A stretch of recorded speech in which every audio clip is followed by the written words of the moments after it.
We are here at the Org Lab 2019, group relations work, etc. So it was started by the Tavistock Institute, right? And Eric Miller was a long-time director of the programs. Yes, but in Germany, the main representative of the Tavistock Institute was actually Gordon Lawrence. And he helped to develop one of the events in Germany, which was the Socio-Technical Systems Veranstaltung, which is the double task model. Okay. So, yes, Eric was very much involved in group relations, but in this particular country, Gordon played quite a significant part. Okay, I understand, yes. I remember. You also created this ecosystem event, a little bit similar to the social technical system. Yes. And you met Eric When I in a conference, I heard. Well, not exactly. No, I didn't actually. Oh. I didn't. I met Eric in January 1975, which dates me somewhat. Wow. And he was consulting, I think, to your institute. He was brought into my organization where my boss, who was working as an internal consultant, and I was his assistant at that time, my boss had gone to the Tavistock Institute and met this man, Eric Miller, and asked him the question, how do you offer an interpretation to 1,000 people? Wow. And because there were 1,000 people in this organization, and we had a hypothesis about what the problem was, what a sort of diagnostic we'd done from a questionnaire survey, he wanted to offer it, and he didn't know how to do it. So on that basis, Eric then came in as an external consultant to us as internal consultants. Subsequently, what happened was they did a direct application of the Leicester Conference model to that organisation. Wow. And it had never been done before. It was an in-house conference. It was an in-house conference for that organisation. It was never been done before, and Eric and my boss sort of led it together. And I participated in it as well as a sort of junior consultant. Wow, in the staff? Yes, in the staff of it. We had one or two other people as well. And it was a run over a period of time. We had a number of small group sessions for shop floor workers, looking at, because it was a takeover and merger situation which had failed, and it was a takeover and merger of competitors. Wow. So they were competing inside the organisation instead of competing as they had been externally. So, and the person who was brought in to consult to the small study groups over a period of weeks was Wesley Carr.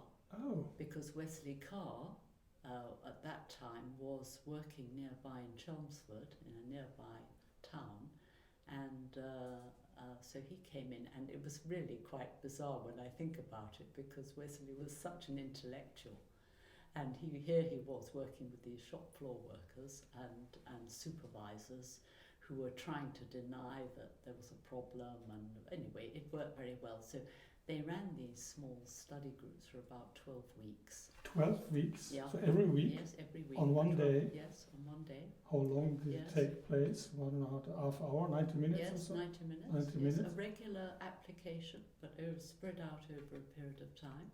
And then, a bit later, they had an intergroup exercise. We went away for a weekend to the staff college, and the whole management, so that was over 100 people. And Eric directed this part of it. And so we had this intergroup exercise, which was designed to look at, well, how were the different departments within the organisation functioning.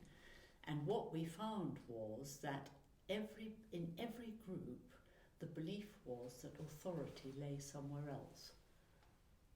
And even in the management group. So the lower management and middle management believed authority lay with higher management. The higher management believed that authority lay with the executive team, and the executive team thought authority lay with head office. So they were completely denuded of authority in this organisation, and it was very illuminating that that they were then able to see that they were projecting into head office, which was seen as a very malignant, dominating, cruel organisation that was sort of not allowing them autonomy and all these sorts of things. And subsequently, they then had a large group weekly for lasted about 18 months for the whole management of the organisation. 18 months? 18 months. Every week? Every a large group? Yes. With those 120 or? 128 managers were allowed to come to it. Eric and my boss consulted to the large group. So and two of them? Two of them. And the task was to look at,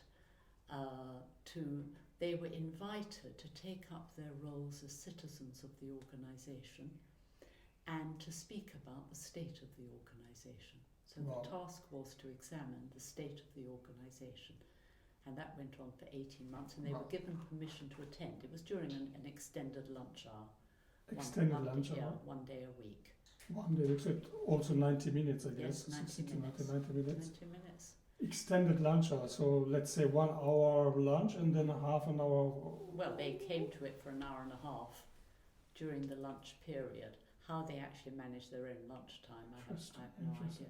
But it went on for 18 months, and it was quite transformational. And then subsequently, Eric used to come in weekly and work with us. We formed something called the Consulting Resource Group, and we conceptualized ourselves as a kind of satellite above the organisation, looking down at or circling the organisation and looking down on it every week with Eric, who came in from the outside, and we used to then talk to him about our consultancy. We tried to take a helicopter view and see what is the state of the organisation this week. How many were you?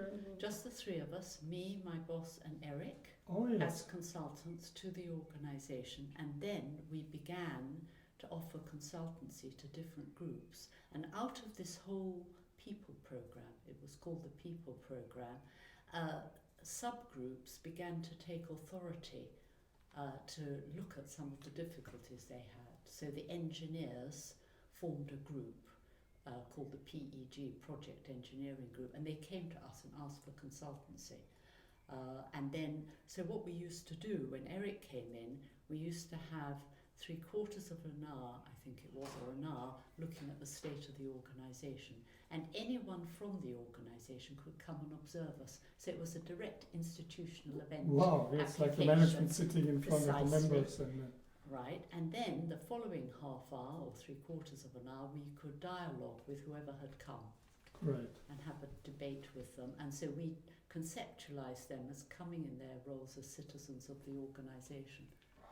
So that whole process was very fascinating, great learning experience for me. And I also went to Leicester during that time, twice. Once with my boss, which was, and then I went on my own subsequently. And then, but Eric and I didn't really take to each other during that time. We didn't have a very good opinion of each other. We were rather, and he was a man, he was always in role, so you knew nothing about him. I mean, he would come in, all you knew was he smoked quite heavily, always had his pipe in his mouth and his leather elbows rolling, sitting there brooding, looking very thoughtful. And but what happened was the organisation really turned around during that time. I mean, it was a magnificent intervention. And it turned around and it became very, very profitable from having been the sort of scapegoat of the division and really the dregs of the division. Became very, very profitable. And then the management of the organisation stood up to top management. So when they tried to bully the management, they wouldn't allow it. So they began to manage the outer boundary much better. And that is the Omicron exercise that I converted it into a case study. It's the Omicron exercise. It's very interesting. Yes, So, it was, and but it didn't. Unfortunately, it had its denouement, but it was as a piece of organisational work. It was a fascinating learning experience, and it worked, and nothing else had worked. So it was 1,000 employees. Or yes, 1,000 members? employees 1,000. spread over 2 sites. 2 sites in Yes, Britain. and they'd had a pretty catastrophic history. First of all, they were competitors. Secondly, the main body of people had been on one site in the southeast. The others, I think each organisation had about 900 people Wow. originally. And what happened when the merger happened, They had to downsize. they shut down one of the sites. They shut it down completely. Ooh. They moved 200, they made all their people redundant, about 200. They moved 200 down to the other site, and each organisation had 30% of the market, and so the expectation was then they would have 60%, but they didn't. And they couldn't understand why, how come, they'd rationalised and everything, and they brought in all sorts of changes. They couldn't understand why it wasn't working.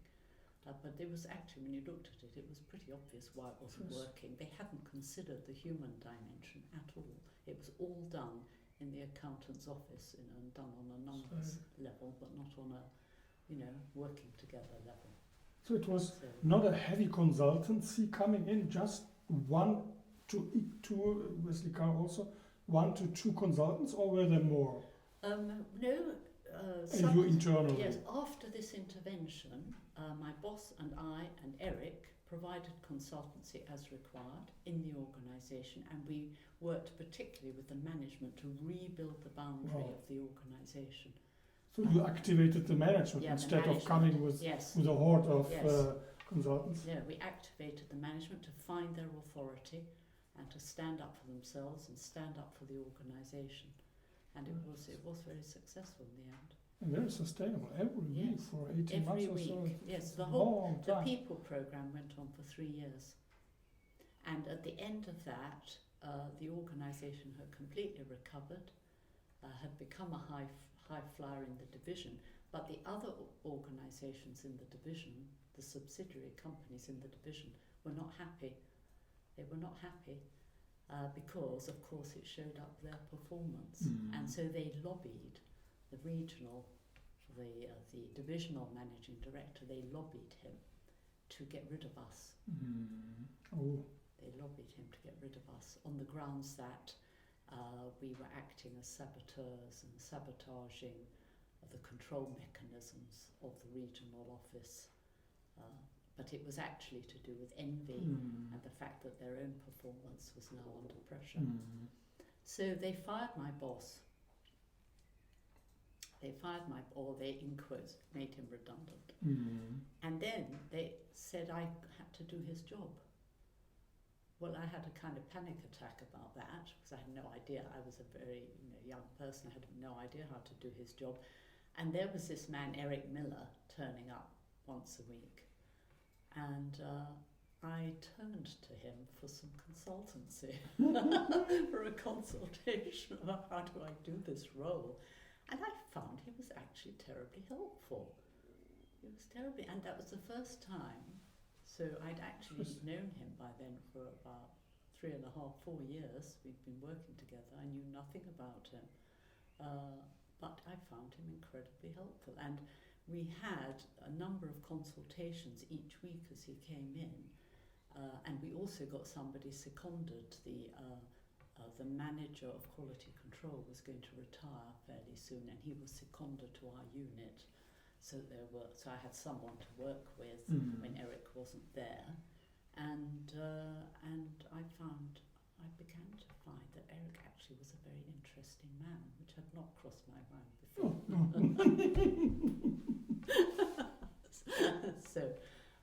So we worked together for another couple of years in that organisation, and eventually. It all got too much for management, and I was made redundant.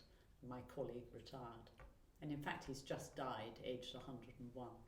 That colleague, Yes, Wow. yes. Mhm. Always kept in touch with him. Mm. So so that was the history of meeting Eric, who was always, I mean, incredibly thoughtful and very, very helpful in that situation. Whereas I probably just have had a panic attack, or something. Although they said parts of group relations, and you were a member Yes. twice at Yes. Leicester, how did your career as a group relations consultant or stuff started then? Yes, it started then because in about 1978 I took up a role as on the Leicester Conference staff. And Eric was directing? And Eric was directing. Okay, Yes, interesting. The first year Eric was directing, and it was okay, I managed, because it is quite a strenuous experience. I managed. The second time I went on the staff, Gordon Lawrence was directing. It was his first directorship, and this was a much more difficult experience. And I said to Eric, I'm never going to do this work again. It's too hard, too uncontained, too difficult. But he said, well, he coaxed me to try once more, and then I tried once more. He was directing, and I think it was on that occasion, and it was I think during that period of time there'd been a lot of problems with the PLO, the Palestine Liberation. Oh yes. There'd been a lot of hijacking of planes and In kidnappings. Munich, the all Olympics. that, yes, there's a whole era of problems, and of course society comes into the conference. So one day we had a staff member there, a man called Peter Barham, and one day we were filing in from lunch to the area where we had coffee, and I was in front of Eric and Peter was in front of me, and as we came filing in, a group of members suddenly dived on Peter and kidnapped him and carried him off up the road. So I turned to Eric, I said, they've kidnapped Peter. And he was completely calm. He called a staff meeting, we discussed the matter, he went into negotiation with the kidnappers. After about 4 hours, they released Peter. Wow. And but it was very striking just how calm he was. Amazing. This was your second stuff. Oh, third. That's third my one. third. Yes. Second with him, but third in total. Second with him. Yes, but he was he knew all about it, because he'd had this sort of thing during the post-war period when he was working in Ahmedabad. In India. In India, there had been a time when there were riots, and I think there was I think the top manager of the firm he was consulting to himself had been kidnapped or taken prisoner by some of his workers. Oh. It was a very frightening issue that went on there, and I think Eric mentioned to me that there was a threat from the people in the town had been very fired up into a kind of mob state of mind and were threatening to invade the factory campus. And Eric, and the chief executive's wife had a breakdown, and Eric felt he had to do something, although he was there as a kind of internal consultant. And so what he did was he kept patrolling the boundary of this, of the organisation, with these hordes of people out there yelling and screaming and life-threatening situation. But he patrolled the boundary. He just walked the boundary the whole time, and he held the boundary, and eventually they all calmed down and went away. Wow. And so he'd had difficult experiences he'd worked on. And of course he was in the war, he was in the artillery, he was in Burma during the war, so he'd encountered some very, very difficult situations, particularly with the Japanese, because, they were liberating Burma and the Japanese were retreating, and they had to deal with some terrible atrocities that they came across, that what the Japanese had done. So he had had some major experiences and crises that he'd managed very well, in fact. They left a mark, but he'd managed them very well. Did he ever talk about his mentors? Do you remember some of his? Well, I think Ken Rice was his main mentor, actually, because I think Ken Rice died quite prematurely, but they worked together. I think, in fact, Ken Rice had brought him into the institute, and yes, he valued him very highly, and I think he felt a lot of sadness that he died so young. Shame, but of course he's a seminal figure. He was in the States then that time. Yes, Ken Rice. yes, he was in the States, and that's right. So that's part of Eric's history. But apart from that, I don't know that he had many other mentors. He sort of found his own authority and colleagues at that time. Yes. Did he work regularly with some staff members? Isabel Menges Lies. Oh, Very regularly. He consulted to a therapeutic community called the Cotswold Community, and he followed her. She had been consultant there, and he took over from her. And she was a very valued colleague. And there were others as well. I mean, later on, Anton Oppholzer was an important figure, and they did the Leicester conferences together as a clinic and institute jointly sponsoring those conferences for a number of years. For a number of years. Yes, they did, and because there was a dip, you know how this work goes. So when the Leicester conferences during the 70s, they ran 2 a year, April and September, and then there was a dip. And so then they co-sponsored with the Tavistock Clinic, Okay. right, so director and associate director, so one from each. And also, of course, it was a way of developing the succession, because eventually then Anton came and took the directorship. So Eric helped to train him, helped to train Wesley. In it, Tim Dartington was a very important colleague. He brought him in about, I think, 1970, 71, something like that. Oh, very early. All the old timers, Whoa. yes. And yes, a number of others as Interesting. well. When I joined the Leicester conference in 1990, Eric Miller was directing, and Isabel Menzies, as well as Tim Dartington was on staff. Really? Some others, but those three were Yes. also there.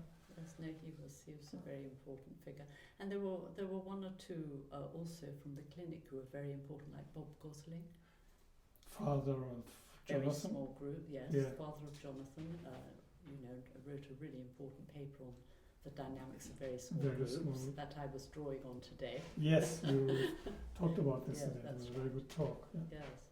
So there were a number of colleagues who were important to him, both in the clinic and the institute. And of course, Gordon Lawrence was a very important colleague during the late 70s and early 80s. Late 70s, I think, until Gordon left and went to Shell as an internal consultant. But we had a very close working relationship for a number of years. And Gordon was highly innovative. Social dreaming later on. Yes, the social dreaming, and also he was able to work with very primitive levels of group life. Okay. He had a particular talent, I think, Gordon, perhaps complementing Eric's talents.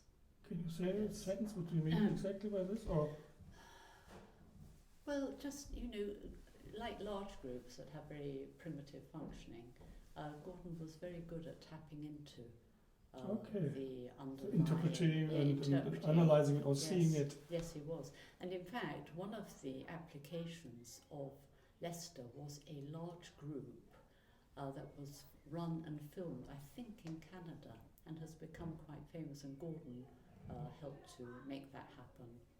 Wow. Consulted on it as well. Oh, you have staff meeting, right? We will continue our talk. Okay. We have to. This was the first about Eric and your history, and thank you very much, It's Olya. a It was pleasure. great. All right, my Thank you. pleasure.